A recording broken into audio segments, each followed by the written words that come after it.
Voici le petit Robert Kiyosaki. Il a deux pères. Le premier a fait de grandes études, il est docteur, le deuxième n'a pas passé la quatrième. Les deux ont un bon salaire, mais l'un des deux aura des difficultés financières toute sa vie et laissera derrière lui de lourdes dettes à ses descendants. L'autre va devenir l'un des hommes les plus riches d'Hawaï et laissera un héritage de plusieurs dizaines de millions de dollars à sa famille.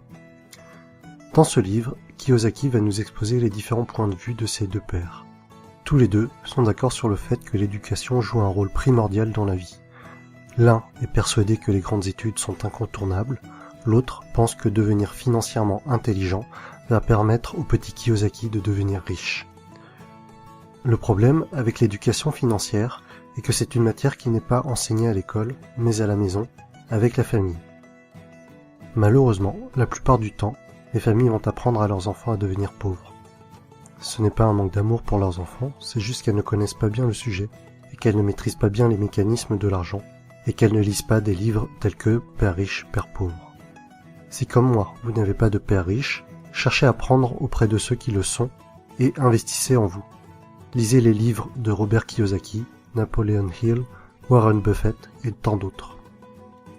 En réalité, la recette pour devenir riche est plutôt facile. Pas besoin d'avoir fait de longues études de comptabilité pour comprendre le principe. Deux concepts simples à comprendre, actif et passif. Un actif, c'est quelque chose qui va vous mettre de l'argent dans votre poche. Un passif, c'est quelque chose qui va, au contraire, vous enlever de l'argent de votre poche.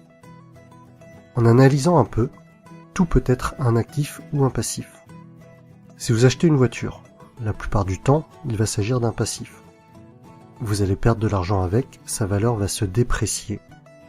Mais si vous êtes un chauffeur de taxi, si vous êtes commercial, et que votre voiture améliore votre image et qu'elle facilite certaines de vos affaires, alors votre voiture pourra devenir un actif.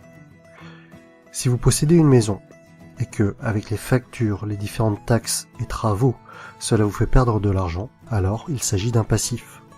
En revanche, si vous louez votre maison et que cela vous fait gagner de l'argent, c'est un actif.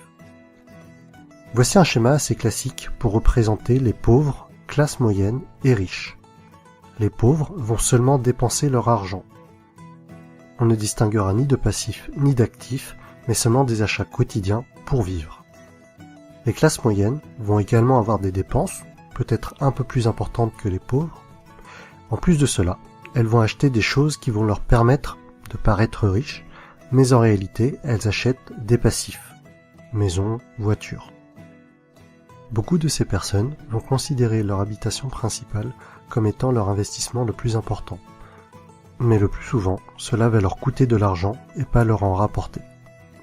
Les riches passent leur temps, leur énergie et leur argent à acheter des actifs. Plus ces actifs vont rapporter, plus ils vont acheter d'actifs. Et par effet boule de neige, les riches deviendront de plus en plus riches. Les pauvres et les classes moyennes n'évolueront pas ou peu. En fait, l'argent que vous gagnez au départ n'a pas beaucoup d'importance. Vous pouvez très bien gagner 10 000 € par mois et tout dépenser dans des futilités en menant un grand train de vie, grande maison, belle voiture, fêtes, alcool, et au final, il ne vous reste plus rien.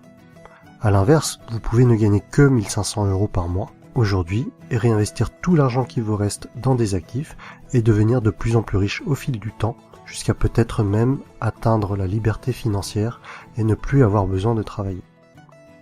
Voici quelques exemples d'actifs. L'immobilier, la bourse, un business ou quelque chose que vous avez créé, un livre que vous avez écrit, des tableaux que vous allez vendre. Alors oui, dans la tête de nombreuses personnes, investir dans l'immobilier, dans un business, acheter des actions, c'est parfois risqué et vous pouvez perdre de l'argent. Par contre, ces personnes-là ne sont pas contre acheter une deuxième télévision à écran plat qui dans 2 ou 3 ans ne vaudra plus rien. Personnellement, je préfère perdre de l'argent en ayant essayé d'investir dans quelque chose qui peut potentiellement me rapporter de l'argent, plutôt que d'acheter une deuxième télé dont je n'ai pas l'utilité. Et au final, même si j'ai perdu de l'argent en ayant essayé d'acheter ou de produire un actif, les leçons reçues de mes échecs seront infiniment plus enrichissantes que de passer 3 heures par jour devant des programmes télé sans intérêt. En résumé, si vous voulez devenir riche, Soyez financièrement intelligent. Apprenez auprès des personnes qui sont devenues riches. Apprenez à limiter vos dépenses.